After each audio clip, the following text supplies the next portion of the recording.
So what I want to start out by saying is two things. First of all, to acknowledge the fact that the decolonization project in museums is not something that museums should celebrate, because that project has in many ways been started by activists who pushed museums to do the work. Therefore, I want to acknowledge that in the first place. And the second thing that I want to do, so that is my homage to activism, because if anything else, one of the things we should leave here thinking, and I will tell all of you, that at this particular political moment, I am not very optimistic about our futures. Rather, however, and I'm stealing something here from Terry Eagleton, I'm very hopeful, and that hope, which I make the distinction and he makes the distinction, comes precisely from the ways in which activism is impatient with the present and wants to imagine more inclusive futures. And I'm interested in what it might mean that museums participate in the fashioning of more inclusive futures. So that's one thing that I want to put on the agenda. And secondly, to suggest that decolonization, so actually what I'm doing as opening is just tell you all that I'm going to say so I can just leave after 10 minutes. But in opening, I want to suggest that decolonization is burden, it's work, it's labor. It is a horizon for our future that one can hope for, but one has to fashion and work to get there. If one ever, as an institution, starts celebrating how good you are at decolonization, you've already failed and lost the battle. So in as much as I will present the Tropenmuseum or our museums and the work that we do as an example, I want to already acknowledge that a big part of the work in doing decolonization work in museums is actually more about the commitment to labor and the commitment to discomfort, the commitment to always struggling, than it is about ever reaching there. So then I'm going to read, and then I'll show you a lot of pictures, and we'll talk through the pictures, the images, and then I want to introduce you to a few projects, including the work that we try to do in the Research Center for Material Culture. And finally, I want to introduce you to a project that we just did called, oh sorry, no, that's the Dutch part, Words Matter. And this project is a guide to how, as museums, one deal with what we could call colonial entailments or colonial durabilities within the structuring of how we think within museum practice. So let me do the uncomfortable part now and read a little.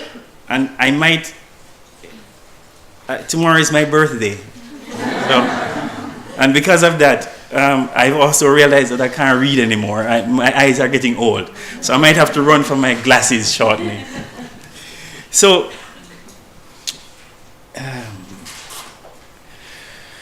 already in 2014, when the Tropenmuseum merged with the Museum Volkskunde and the Africa Museum to create the National Museums of World Cultures, we announced a new mission. Our mission was to stimulate world citizenship. For us, this was in no way just a buzz term or a facile cosmopolitanism or a too easy universalism. Rather, it was a demand of ourselves as museum and of our visitors alike for a more critical engagement with and feeling of responsibility for the human and non-human world around us, the world we share with others. Recognizing the history from which the museums had emerged as an institution, and that is the Tropenmuseum. You might not know this, but the Tropenmuseum is a 19th century museum that actually started with the name the Colonial Museum. It was important for us then to ask ourselves, What role could an institution play as could the museum play as an institution within ongoing attempts to better understand, explore, and shape societies today? Some people have said to us, to be honest with you, that museums should not be like that. That museums are cultural spaces that do culture and they reflect the world, but they don't do politics. For us, culture is politics. And therefore, in thinking about what role we would play in the contemporary world, in contemporary Dutch society, we were invested in thinking in what ways are the durable structures of colonial formations, which at least in part shape the differential distribution of life chances, of hierarchies of worth, including what art is good and what art is not. What role do these durabilities play in shaping ongoing conversations about precarity? So for us, our museum with this new mission was not a UNESCO conversation about museums that collect, preserve, study, but rather to ask the question, what might it mean that these museums also shape our understanding of who is a citizen, who belongs, and who doesn't belong? This period of questioning for us coincided with broader global struggles by diverse social movements struggling against similar questions of colonial durabilities. Whether it was Rhodes Must Fall movement, Black Lives Matter, or struggles, hashtag No Dakota Pipeline, or the Museum Detox, for example, in London.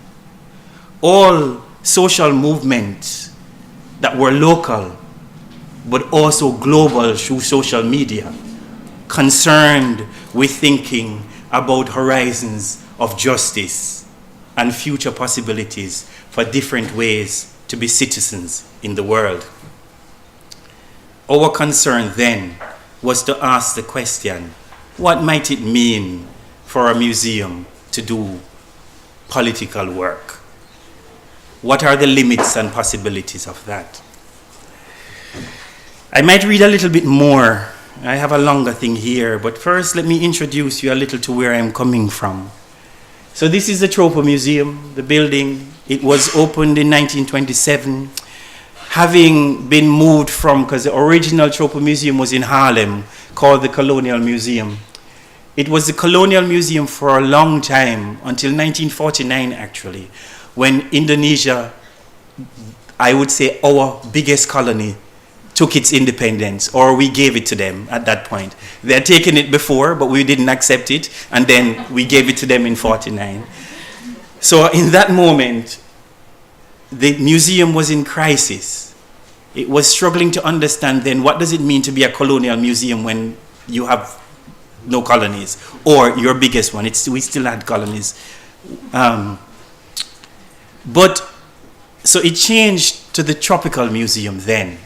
And that transition from tropo to tropical is actually instructive for those of you who think about development cooperation in your work. Because what was fascinating about that is that everybody who was working in the Colonial Museum in 1949 as experts on colonialism became development experts in 1950 in one switch. It is an interesting thing to see how institutional frames of the colonial and other structures, such as development, are linked.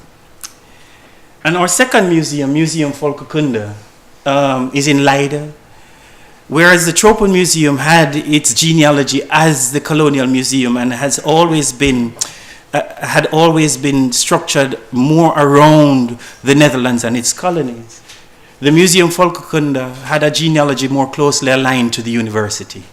and could be seen as a more typical Volkerkunde museum with the question of study, anthropological work as its core.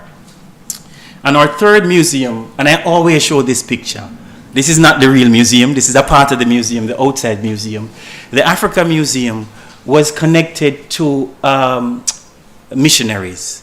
So it's a museum that was started by missionaries in the middle of the 20th century and was dedicated to Africa and representations of Africa. Together, the museums, and we now form part with a fourth museum in Rotterdam, the Wereld Museum, which is also an ethnographic museum. And together, we hold 500,000 objects and almost 1 million photographs. So at this moment, when we were trying to think through what do we mean for society today, it was also an attempt to think through what do you do with 500,000 objects and 1 million photographs today. But not just the question of what to do with them, because we must attend to, at the time for us as well, that these collections are the material remains of the intellectual labor of our early anthropological practice and its materialization, but also colonialization. So what does it mean to deal with a colonial collection in the present? And how does that articulate with, coincide with, conversations around belonging, who belongs in Europe today? It was a question one could state in a fashion like Paul Basu would state it, I would suggest, this academic in England. How do we tie diasporas of colonial objects to diasporas of formerly colonized people who now inhabit Europe as citizens? And what are the connections between them in the narratives that we mobilize to understand them? So I want to say that these are the questions I was asked to answer. And I don't know that I will be able to, but I'm going to go through some of these. As what is decolonization of museums? How are we doing? What might we learn from it? And I've already touched on some of that in my opening.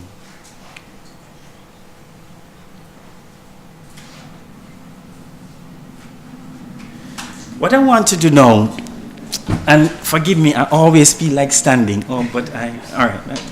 Is this working? Yeah, what I want to do now, sometimes I even sing. Well, if I sing, then I'm going to start out with, "We refuse to be what you wanted us to be," Bob Marley. That's what I do. But I could also sing Bach and Beethoven, because to be honest with you, one of the things of the colonial project is that it conscripts you to multiple modes of culture, some of which you don't even want, but you have it anyway. My personal work in terms of what we do is informed by a set of conversations.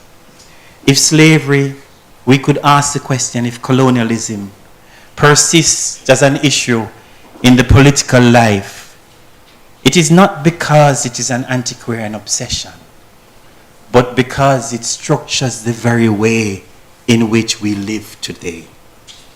There is an arithmetic of life, an idea of a hierarchy of man that still ensnares us in the present.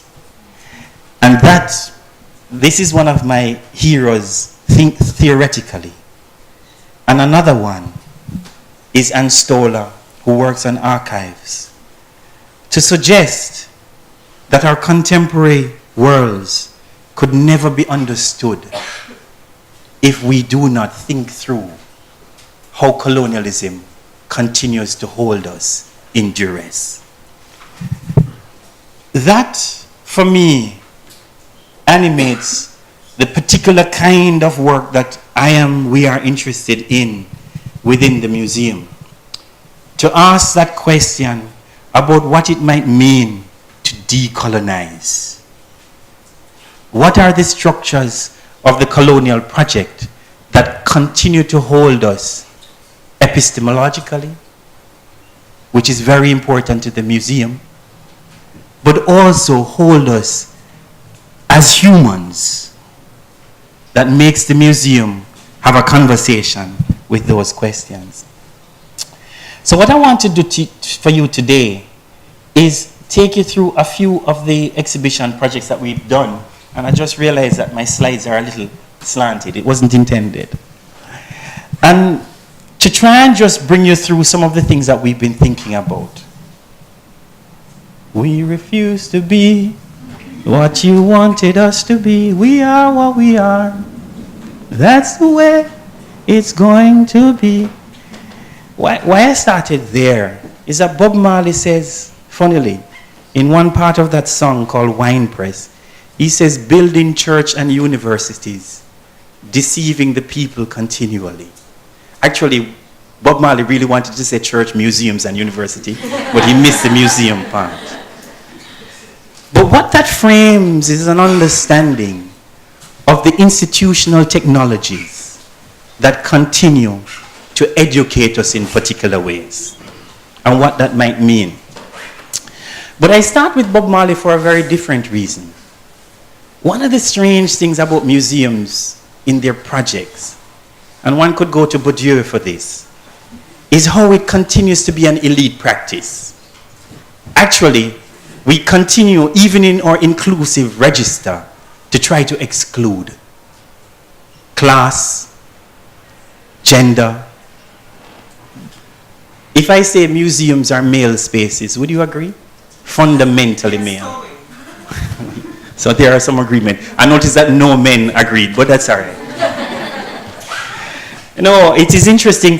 Why I wanted to, because one of the beginning point that we started to think of when we started to try and think of decolonize the museum was how do we articulate, connect with grassroots activism and grassroots notions of what institutionality is, what the institution is, what the institution could be. Much of the work of trying to think about other ways of being institution has happened from artists and activists who've been saying that the museums are ivory towers, exclusive spaces, prisons for objects, those kinds of things. So why I started with Bob Marley was that one of our starting point for thinking, but why was the museum not in connection both with activism but also with popular culture? A space where young people always come. A space where young, diverse peoples congregate. So we started to do a series of projects that were invested in a set of things.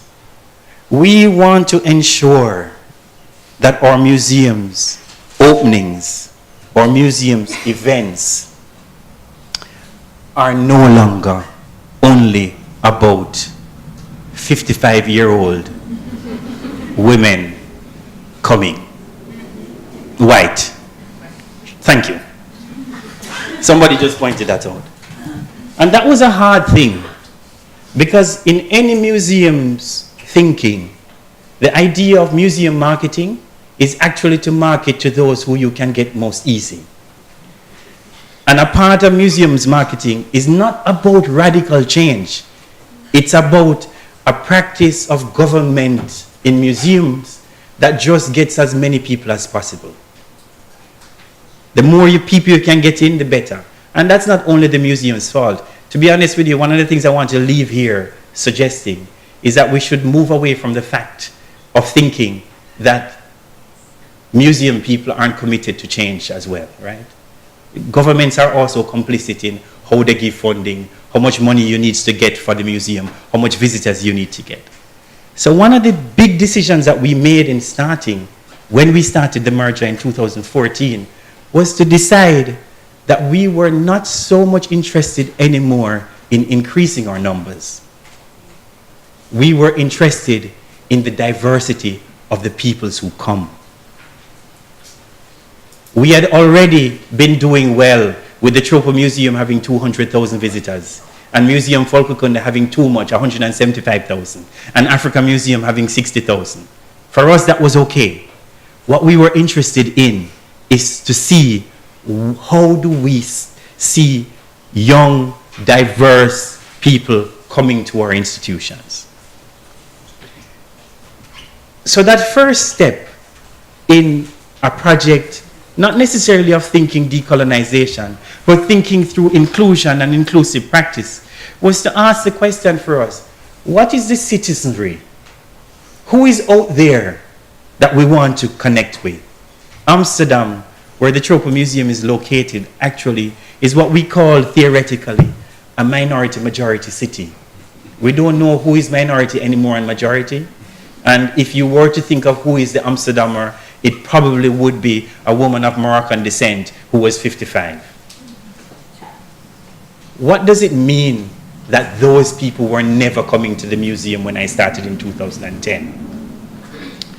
So part of the starting of that process was this commitment to change. And so I want to show you, these are 3 openings that we did recently. You can't see it, but to be honest with you, at an opening these days, I had a colleague, when I joined the Tropenmuseum in 2010, I retired a few people. No, they had to retire. They had to retire also because they were working for 40 years, and 37 years, and 35 years. And this is not a criticism, it's good to have people like that in your institution. Because it gives you a particular kind of dynamic and knowledge. But one of them came to our opening recently and he said, Wayne, I feel that this is not my museum anymore. And I said, good. Because what he said after was that your older colleagues now feel old. In the Tropenmuseum of today, almost every opening we have, the average age of the visitor, of the person who is attending, is in the 40s, 30s, 40s. Now, I can tell you that is not an easy feat for a museum. We're old spaces, and it's easier.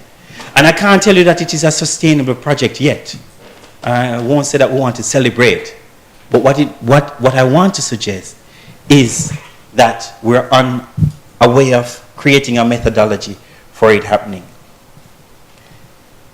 And this is where my second point comes.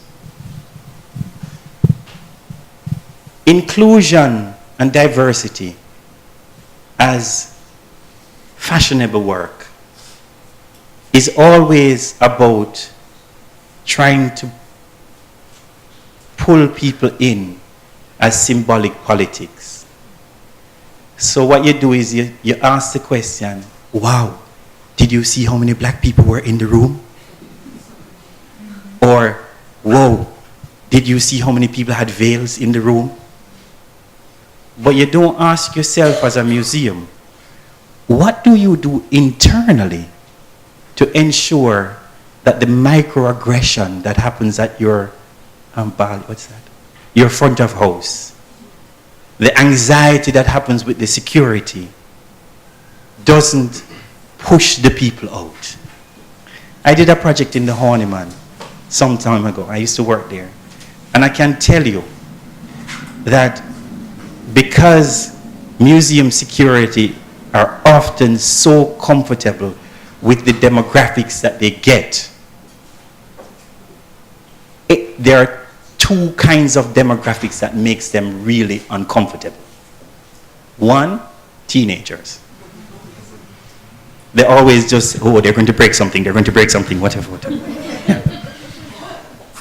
But the other one is people of color. And the reason for that is, for them, they don't normally come. So whenever we have events with this, then there is always a kind of, one needs to prepare more. In thinking about that, it asks us to think, is inclusion then, decolonization work then,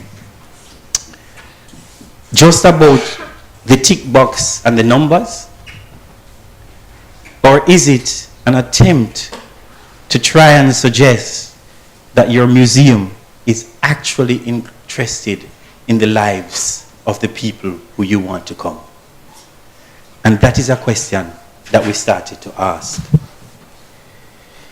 So with this exhibition, Cool Japan, which we opened some time ago, what we saw was a shifting demographic. It was a group of young people across many different racial, ethnic, however you want to call it, lines, an intersectional line of difference that were coming to this exhibition. And this we've seen with several of the other projects that we've done. Decolonization is uncomfortable work.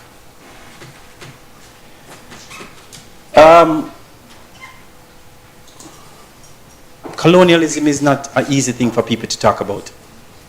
I don't know here. Is colonialism easy to talk about here? No. Okay. In the Netherlands, it's definitely not easy. And with exhibitions, it is also not easy. It is also not easy to talk about colonialism because to meander through what does it mean that all of us are implicated in the colonial past is a hard thing to say. That we are, I always say it in a very rude way, so I'm not going to say it that way today, but that we are all quote unquote beneficiaries to a messed up system. And what does it mean to be implicated in that? So in 2007, we wanted to speculate on what a new exhibition on colonialism could look like. This is actually an experimental exhibition. We actually do nothing more in this than suggest that in 2021 we're going to do a permanent exhibition, and now we want to speculate on what it could be. And we also wanted to include the audience in telling us what it should be like. So in the center there, you actually see us collecting visitors' opinions on why colonialism now, what should we do, how would it work differently and whatever. And to make this exhibition go out into the public domain was a very, very hard project. Primarily because difficult histories and narrating questions of the colonial in Europe today is not easy. You see it in Germany. In Germany, they did an exhibition in Berlin on German colonialism. And one of the predominant narratives in the visitor book was a narrative that you hear in the Netherlands as well. It wasn't only bad. There were good things as well. And the good things are you build schools, you build trains, you build whatever. I must tell you that that is not our belief. For us in the Tropenmuseum, we believe colonialism was bad. Building schools could have happened without colonizing. You could, it's possible as well. But that raises a bigger question of how do you articulate with different publics that are going to understand that differently. And when we were setting this up, it was so contested. It was so positively received on the one side, but it was also very negatively received. And I don't really want to talk about him badly because I think he's an excellent historian. But there was a newspaper, a conservative newspaper, that decided that they needed to criticize the exhibition properly. So they invited this really conservative historian who also says it wasn't all that bad, and to come and do a tour and critique the exhibition. Go ahead. I'll even stop so that you can... No, you don't have to be sorry. Come on. Yeah. So they invited this conservative historian to criticize the exhibition, and he came in and he looked at it and he said, of course, it is exaggerated and this and whatever. And the newspaper really expected him to give us that it was terrible. And then at the end of the day, they asked him, if you were to give them a grade, what would it be? And he was like 2.5. And we were like, yes. Because the question about this kind of exhibition is about the decision as a museum to do the difficult work. To say, we're going to do it, we're going to put it out there, and we're going to make mistakes, and we actually don't know what is going to happen. Decolonization is a whole heap of mistakes as an institution. So one of the things that we did, we have a practice in the museum right now, which is mistakes are made.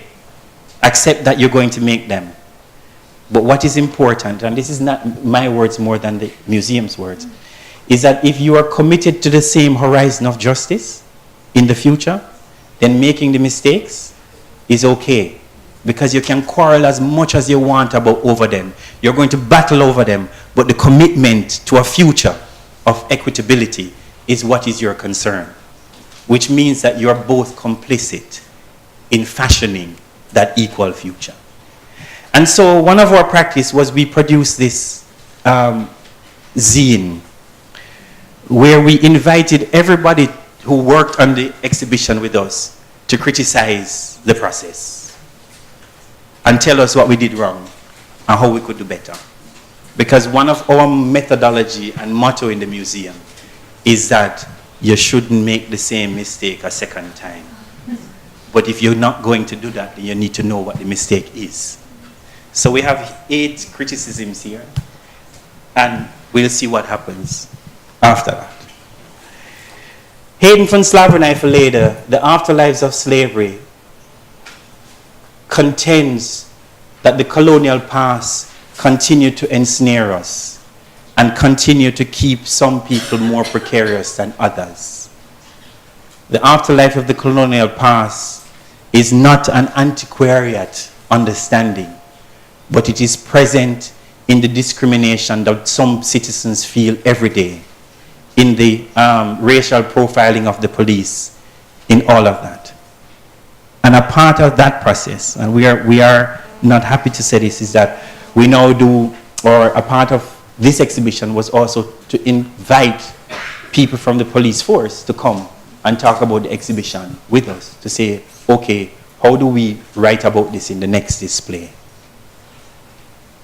And of course, some people come in and they feel aangevallen. No, not shocked. Offended. But the intention is not about offense. The intention is also to conscript us to the understanding that decolonization is not a comfortable work.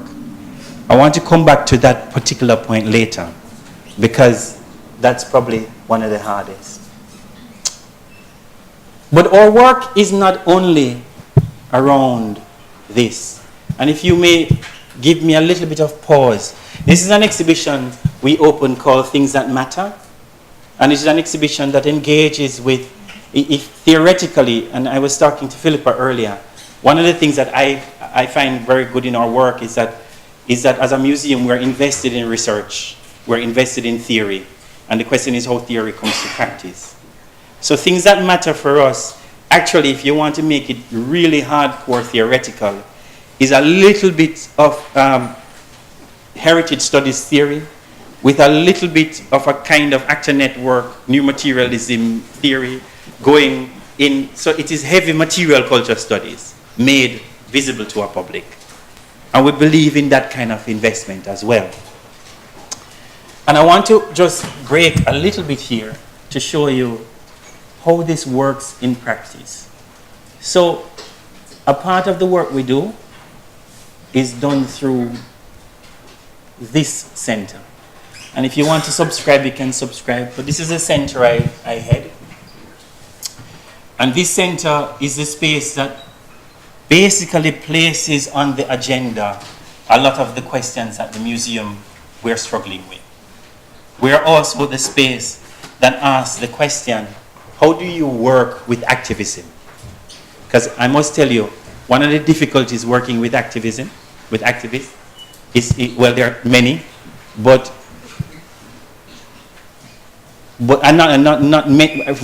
nothing wrong with the activists. When I mean many, one of the difficulties is that museums tend to love to celebrate their achievements very quickly. Even before we achieve it, we like celebrating it. And so what we do is that we work with an activist, and I'm quoting one activist we work with right now. We have a 500,000 euro project. We invite them extremely late to join the project. We say to them immediately, you know, we really only have 5,000 euros to give you for this. And so they say yes. And then we do a report on the project. The activists only got 5,000 out of 500,000. But their faces are spread across every single page in the report. Because it looks good. It says that you've been doing the work. You've been doing good activist work or good community work. What it doesn't say is actually, it was not, you actually didn't do that much activist or community work. It just looks good to funders. And so I have been struggling with activists now to ask the question, what is equal work with activism?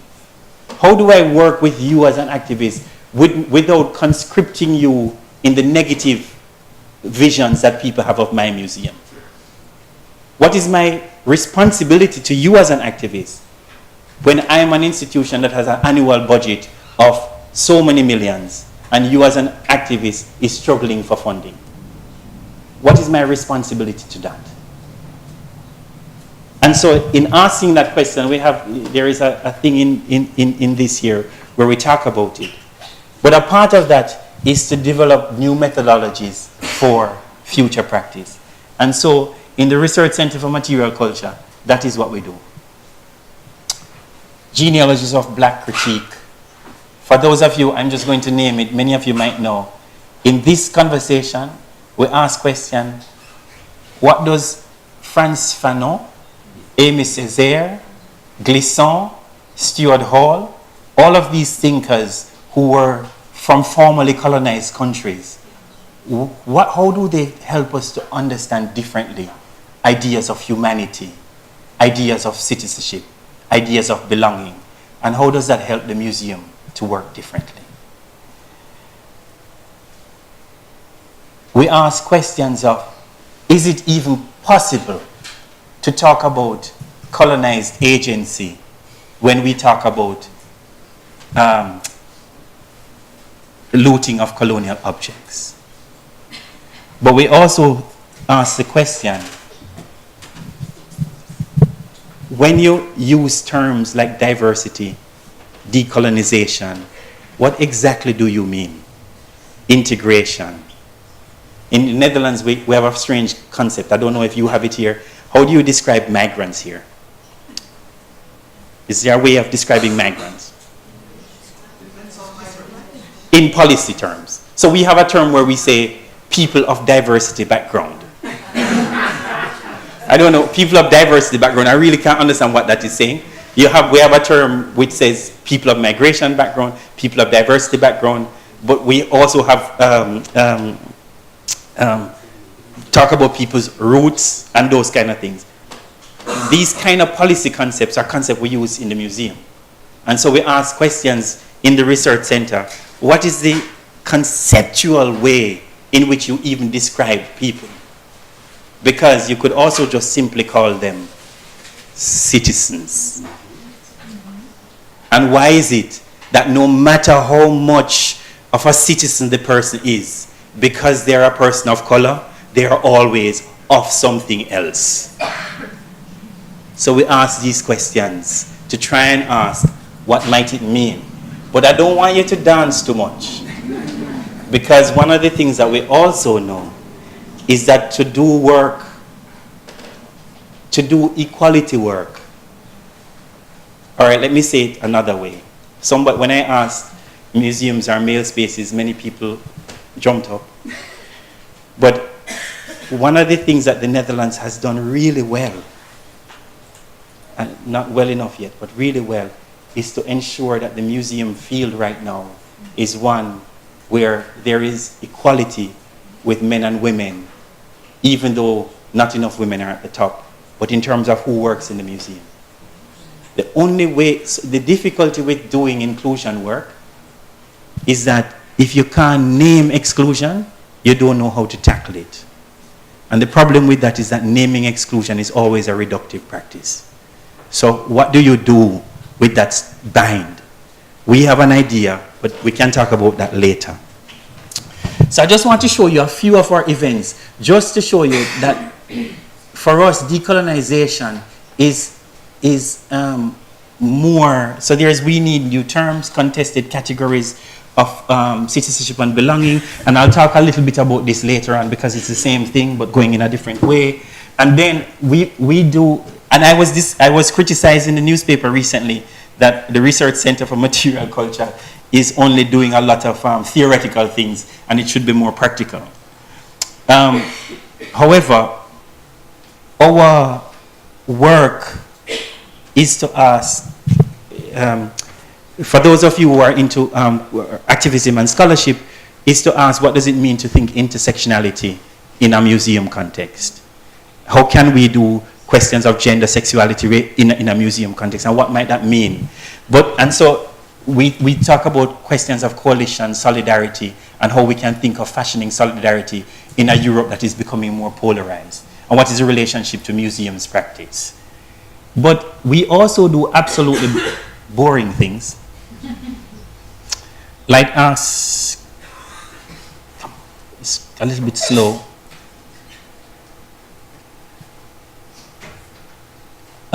just asking questions about photography. A part of decolonization work is to realize that if we continue to say that photography was invented in Europe in 1839, then we stop thinking about the fact that photography has another history in Jamaica that started in 1842. If we continue to say that museums are a Western thing that is forced onto others, then we stop thinking about the fact that there was a museum that emerged in Indonesia from about the end of the 1700s, or one in Jamaica from 1834, or in Trinidad from 1862. So part of the work is to ask the question, as decolonization, how do we decolonize the epistemic formations that also holds our collection in colonial spaces? For example, can I just say to you that there are still people who think that design only happens in Europe and that fashion is a European thing? If we do not ask the question, what is fashion's other histories? Or what is design beyond the Western framework? Then we continue a mode of reproducing ideas about others that is not about equality. So the decolonization work is not just simply the activist politics that happens on the floor. It is a deeper work that asks the question, on what basis is your museums founded? And what might it mean to think that otherwise? So right now we're involved in a project on decolonizing design and the history of design, writing other histories of design, writing other histories of fashion and what might mean, and to ask a simple question, anybody knows the Victoria and Albert Museum? Yeah. And the Victoria and Albert Museum, I realized I was standing over there all the time. Sorry, it's a computer. The Victoria and Albert Museum has very similar collections to the ethnology museums, to many ethnology museums. Buddhist sculptures, objects from whether Ethiopia, masks, whatever. Yet the Victoria and Albert Museum is the best designed museum in the world. And my museum, with the same objects, is Folkekunde. What is the epistemological framing that creates these institutional forms that means that the Victoria and Albert Museum can liberate itself? It shouldn't, by the way, liberate itself from critique, whereas my museum is constantly entwined in this idea of Folkekunde as backward. I would even suggest to you that one of the problems with the Decolonize the Museum project that has happened more recently, in my view anyway, is that we've been so concerned with the ethnographic museum as the uber-colonial worst place in the world that we've missed our ways of thinking about how art institutions are also conscripted in an unequal understanding of who produces art, what is art, how art. But even, because I come from Jamaica and I love natural history, even botanical gardens are places of miscegenation, colonial movement of ideas, movement of things. Kew Gardens is no less colonial, but we think them otherwise. For us to be able to attend to colonial entailments, one has to understand that colonialism is a massive structure out there that continues to hold all of us, even the university. I didn't mean to point on you. I agree. Okay, good. So I'll show you one more image, and then I can go on to my, just what we do.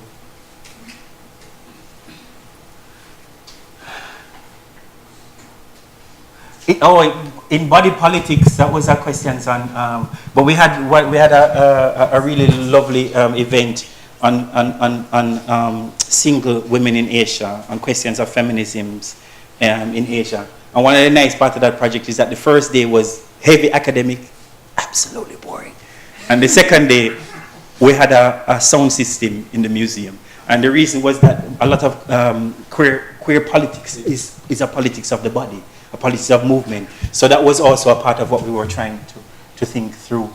Art and activism, resilience, but also in Future Erasure, we did that as a collaborative project. And that was about a design studio in Denmark coming up with a methodology for what they call the disappearance machine or something like that, where curators have to think about if they had to delete 10% of their collections each year, what would that be? Especially in relationship to the museum becoming more European. Who is European, who isn't, who would be included? I can tell you that caused curators a lot of anxiety. And I'll just end with the last, let me see. As I was telling you, Stuart Hall, Imperial Rights and Photography, that was with the theorist Ariel Azoulay, or questions of race, racism, and the image.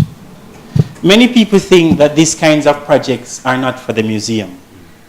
No, we are not of that idea. Because almost every project we do there emerges from our collections. Every single one. When we talk about circulating race, we're asking about the visualization of racial formations and how visuality has been part of the questions of race and racism. And I'll go back to my PowerPoint and we can go through, and I'll go more quickly now. This was a recent exhibition we have on the Hajj that is in Amsterdam. And a part of that is actually, again, to try and think through what are the questions that we need to ask as a museum for differently constituted stakeholders in our city, and what that might mean, and how these articulate. And in doing these exhibitions, we also do that in close collaboration with people. This is one of our events. Now, I can tell you that the Research Center, one of the museum's projects, was to suggest that difficult topics can be discussed by everybody. So we invited Angela Davis, and that is about 700 people in the room discussing. But we also, when we opened the Afterlives exhibition, we had a marathon day of 1,400 people discussing slavery and colonialism in the present, and what the museum's work is or should be in doing that work.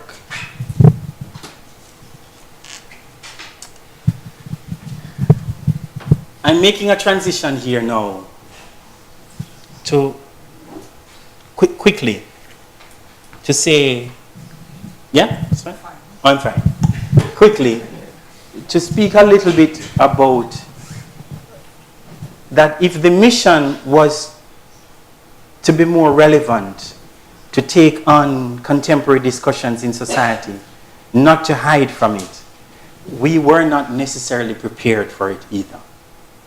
So in 2016, I think it was, 15, we invited a group of young people to organize this thing they call Decolonize the Museum. And they were a part of us for a while, looking at the museum. They went through and they looked at every single text in the Tropenmuseum and they criticized every single text in the Tropenmuseum. But not only did they criticize it, and I don't think I have an image of it, not only did they criticize it, they did something else. They decided that they wanted to respond to the text. So initially, we thought that their response were going to be, museum text, their text. No. They decided that it was their text, museum text. There were these massive yellow boards put in the museum with their text. And it was an amazing struggle. And this is what I want to talk to you about, why it is uncomfortable. The amazing struggle is that as a museum, we weren't prepared. So museums have these techniques that we use. You say, as a museum exhibition designer, you only can use 100 words, or you can use 70 words, or you can use 20 words on this caption. We forgot to tell them that. So when they started to produce their text, it was 600 words, but we didn't say that they couldn't do it. So what do you do in that battle? But when the text started to be produced, and one of the texts says, your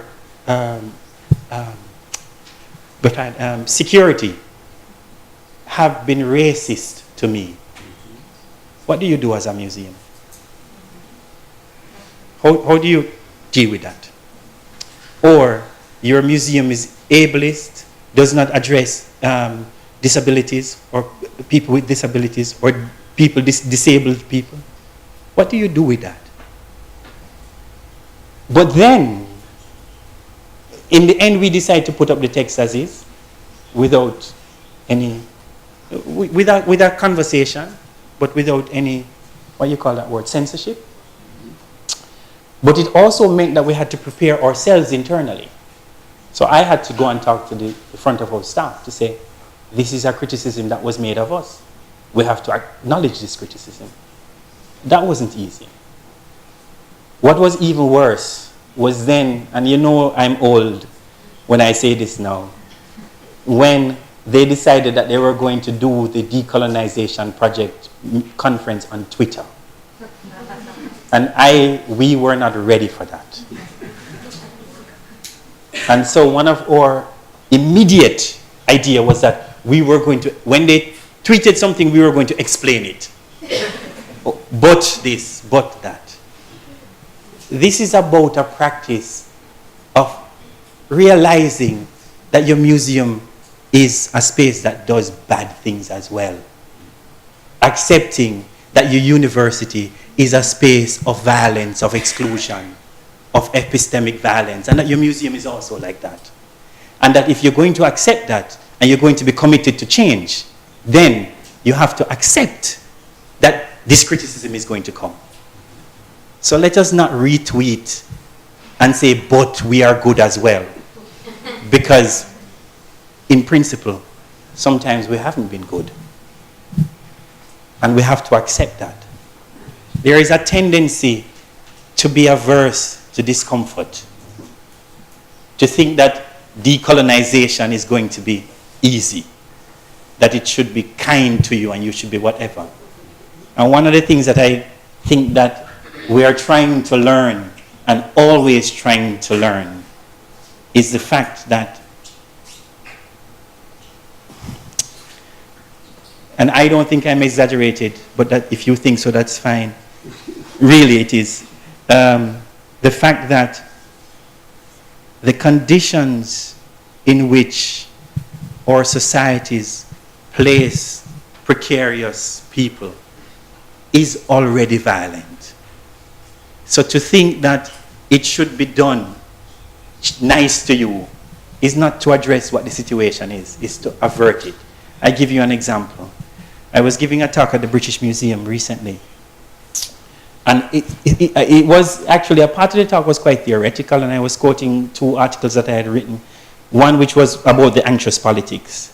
Because the anxiety politics framework that I've been thinking through with my colleague Anouk de Koning is to suggest that Europe is in a politics of anxiety today. And much of that politics of anxiety suggests that Europe is failing. It's in dissolution. And a lot of the anxiety is projected onto certain people. They are coming here to steal this, to do this, to whatever, whatever. And that one needs to inaugurate another kind of history writing to suggest that after the colonial, you can't make those statements. But I was talking about another thing, which is where I use the word battlefield as a theoretical framing, not as a going out there shooting each other. And this guy stood up and he says, he's feeling uncomfortable because I'm making him feel uncomfortable with the negative words that I'm using, the violent words that I'm using. And it disrupted me. And to be honest with you, I was incautious. I wasn't as kind to him as I should have been. Because the first thing that came to me is, in this moment, when people are struggling, and especially when women, this was actually at the Me Too moment, which is an ongoing moment, that he's going to suggest that to hear about violation and pain should not be uncomfortable. I don't think that is possible. If you're going to commit to decolonization, you need to commit to discomfort. Otherwise, what you want to do is just do happy. What is the happy multiculturalism? I think that doesn't work either. So this project was perhaps one of the most uncomfortable moments in my career, I should say. For 2 weeks before the workshop, I had stomach pains the entire time. And at the end of the day, I will say to you that the people who participated in this, and that's a part of what is important to say to you right now, is that I'm thankful to them because, you know, one of the difficulties with not institutional activism, but activism, is that sometimes we demand so much labor of them when some of the work we should do ourselves. And these young people did a whole lot of work to help us think through what was at stake in what we wanted to do. And that's why I'm very uncomfortable with even claiming with Maria's statement that we are doing so well. Not yet. We have a whole heap of work to do. I'm going to kind of wrap up, in a way, with my last project. And this last project is about colonial durabilities, about words matter.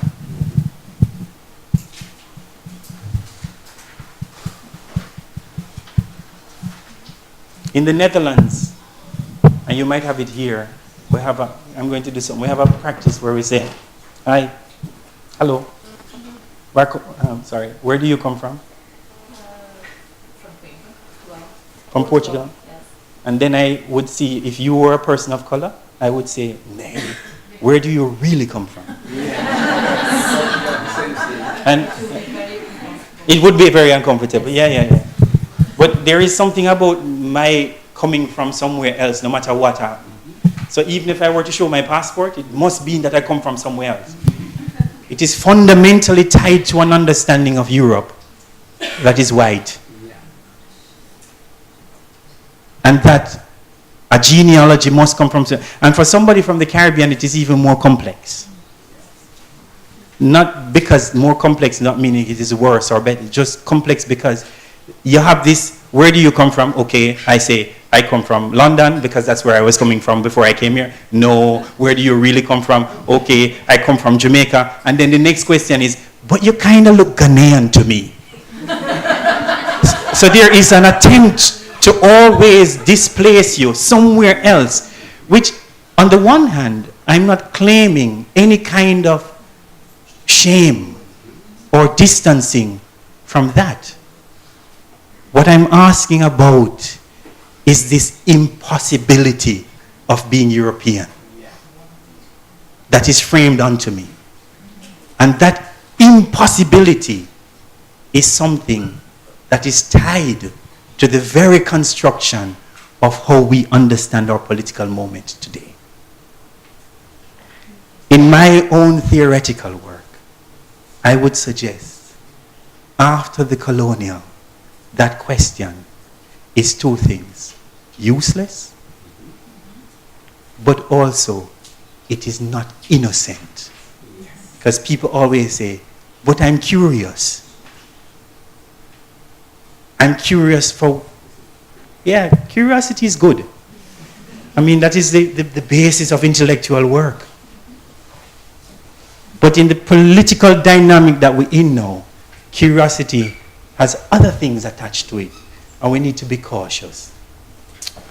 So, words matter emerged because from Decolonize the Museum, they saw words that we were using in our text panels that were offensive. And the curators were asking, and the exhibition makers were asking, what words do I use? Can I use indigenous anymore? Is aboriginal usable anymore? Is it possible to use the word quote-unquote Negro anymore? Can I use the word quote-unquote Eskimo anymore? And so what it led us to think through is that the very language of our museum was structured in a colonial durability, in a colonial way of thinking. And so we went through and we produced a book. The Rijksmuseum had decided to change its text as well, and that created a national scandal, because when the Rijksmuseum decides it, it is national scandal. Anybody else does it is okay, but Rijksmuseum, national scandal. And a part of the national scandal was also that people were rewriting history. Now, in a funny way, every historian knows that that is your work, right? A historian's work is to do that, right? We go back to history and we think about what. But the other side to it, it maintains deeply what a particular kind, what Ariel Azule I would suggest called imperial right. My right to name you how I want to name you. And even if you're offended, oops. So we as a museum said, to be able to decolonize the work, it is also about what language we use, which will do no violence to no one when they enter. And how do we commit to a kind of social justice practice which says that how we use words also contributes to fashioning precarity, exclusion, and a kind of violation. And we chose 56 words that we went through. Oh, by the way, you see those yellow things on the side? Those were the boards that this Decolonize Museum used. So 56 words we went through just from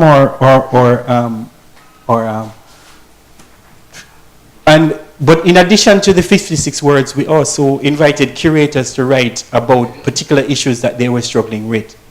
So, may I call you by that name? And that is particular, not necessarily to the Netherlands, but, you know, many colonized peoples were given names. So, what happens when they decide they don't want that name? Or a colonial toponym, which is, do we use the word Mumbai or Bombay? What might that mean? But also just simple slippages. There's a 1997 book on fashion which says that in Pakistan, in Greece, I think, and in Africa, people do this. Country, country, continent.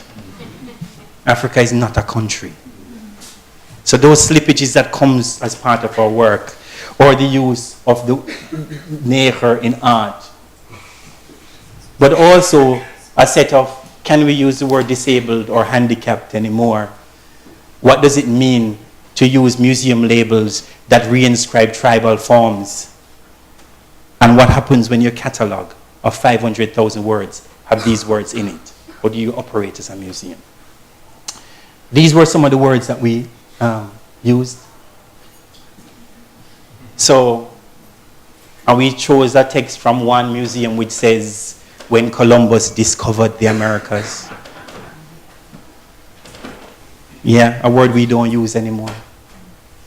But also the book also had more popular things. So how people use the word gay sometimes in the Netherlands to be, homo in the Netherlands to be a curse word. And what might that mean?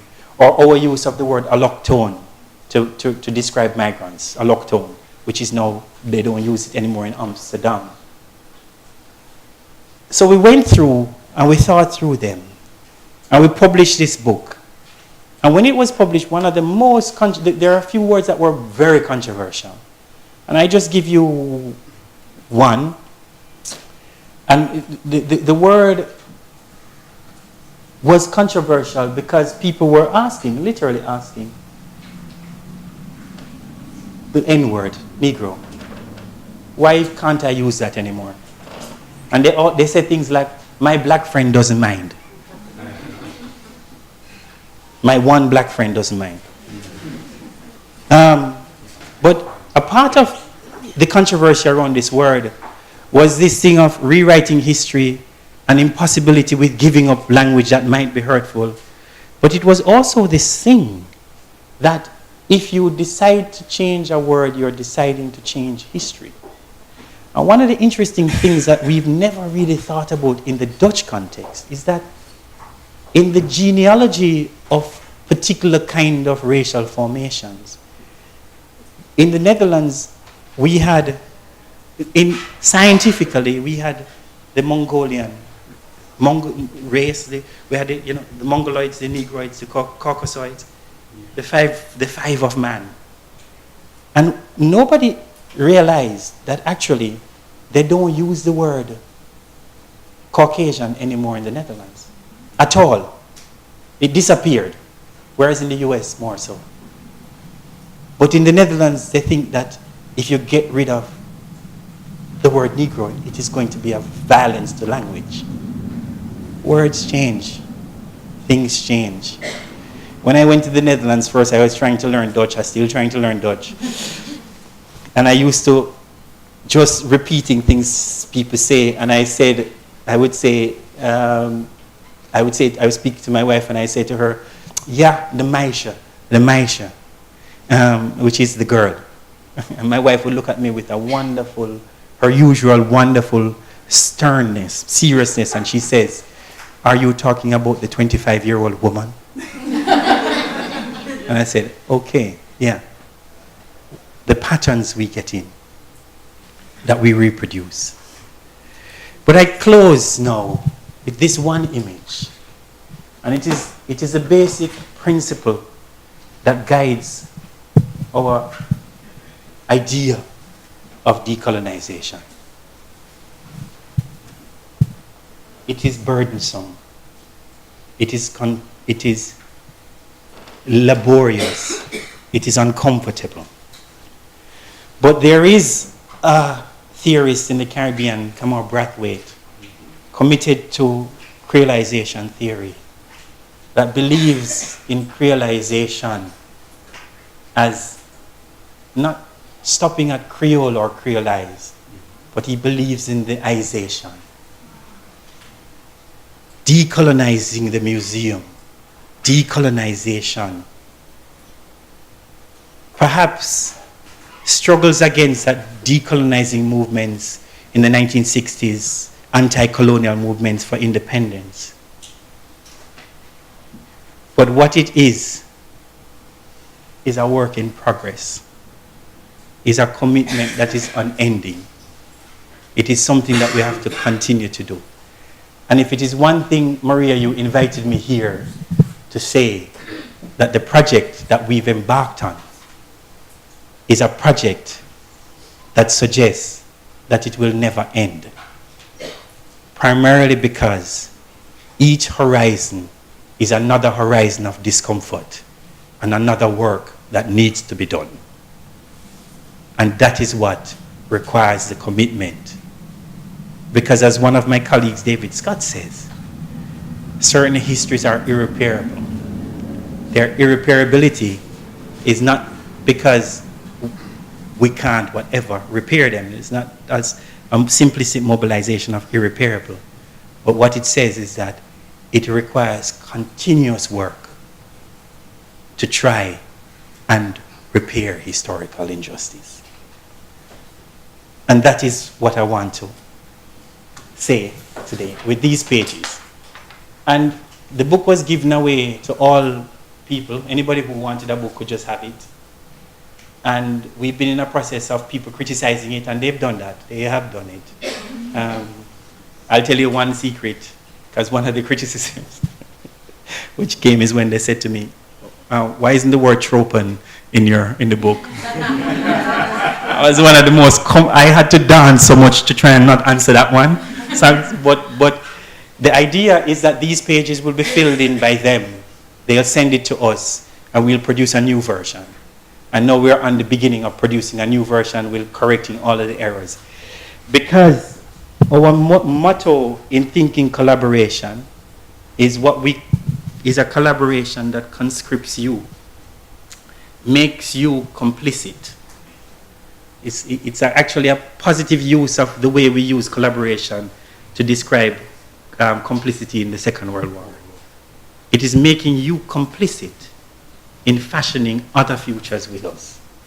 Because if you think that the work to create equality is only mine alone, then nothing will change.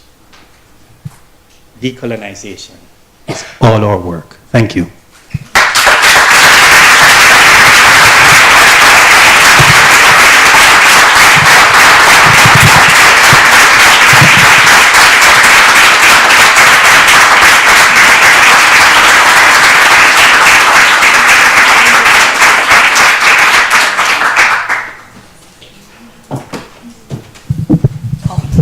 Words matter, no doubt, but